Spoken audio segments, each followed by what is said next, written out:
Bryan Kohberger was back in court today for sentencing.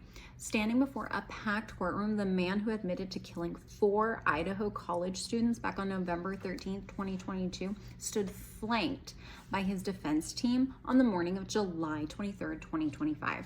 Hi everyone, thanks for being with me for this special breaking news edition of Two Crime Newsies. I'm Jen.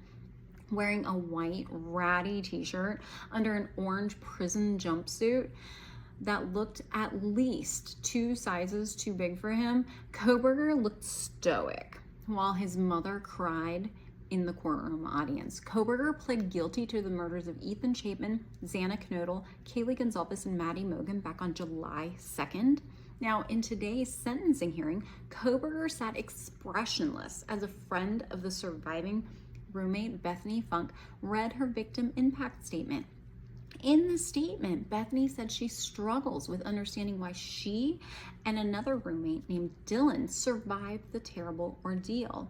Now, Dylan Mortensen then stood to give her victim impact statement, and she said that she's terrified to leave the house and that she spent the first year after the murders having to sleep into her parents' bedroom because she was so scared. Now, you may recall that Dylan came face to face with Kohberger the night of the murders as he was leaving the house they all shared in Moscow, Idaho. And we covered this on a previous episode of Two Crime Newsies called Bryan Kohberger and the Idaho State Murders, where we went step by step on how investigators believe the murders happened. If you haven't already done so, go back and listen to that episode because it's truly chilling. Now, back in court, it was Maddie Mogen's stepfather, Scott Laramie's turn to address the court.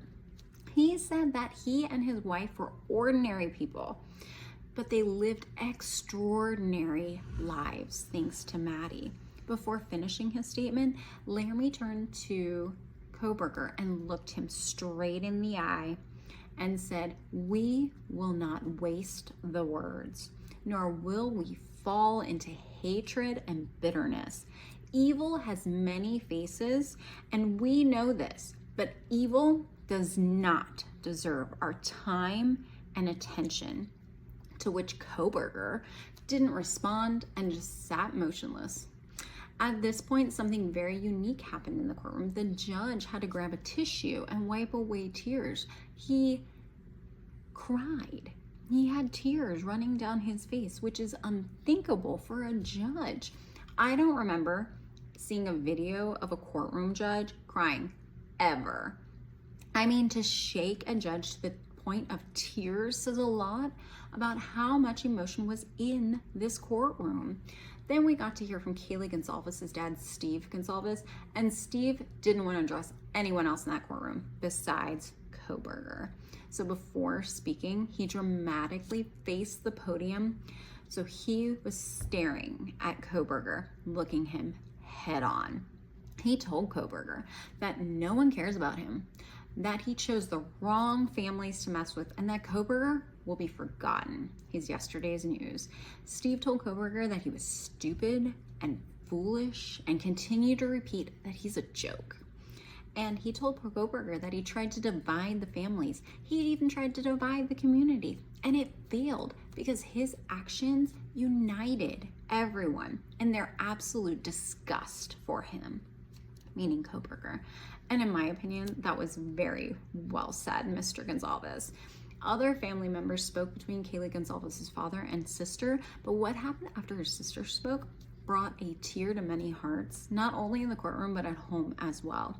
Aliva Gonzalez told Kohberger that he exposed himself for the coward he really is. She says he's delusional and he's pathetic and he's a loser, and that her sister Kaylee would have kicked his ass.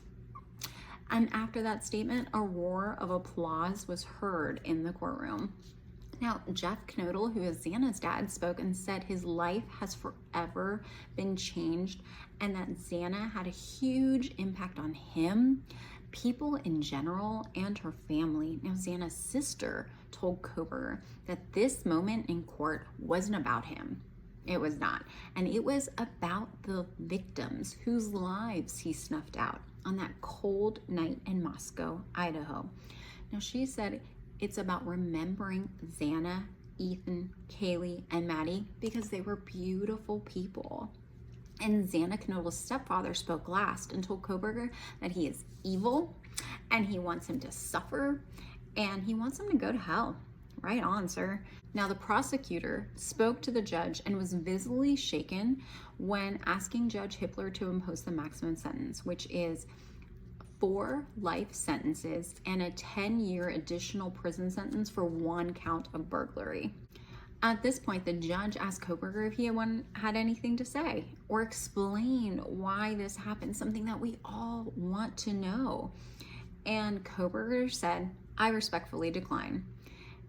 When this happened, a family member of one of the victims could be heard saying, "Surprise, surprise." And at this point, the judge faced Kohberger and called him a faceless coward and said he had senselessly slaughtered 4 innocent people.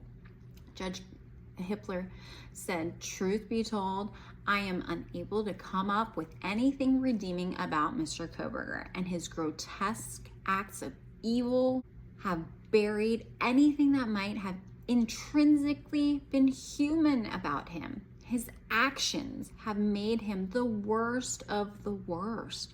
The judge said he's shown no sense of remorse, no regret for what he did.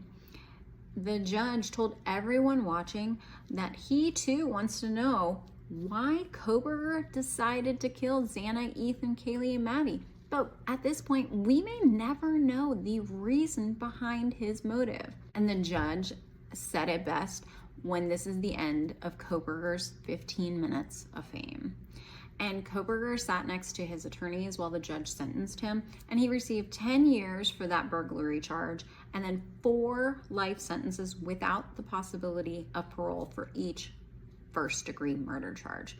Kohberger must also now pay a $50,000 fine, along with $5,000 to each victim's family. And Kohberger will now be taken to Idaho's only maximum security prison, where he will sit the rest of his days, where in my opinion, he belongs. And I just want to say thanks so much for being with me for this special breaking news episode of Two Crime Newsies. I hope you enjoyed it. I'm Jen, and we'll be back next week.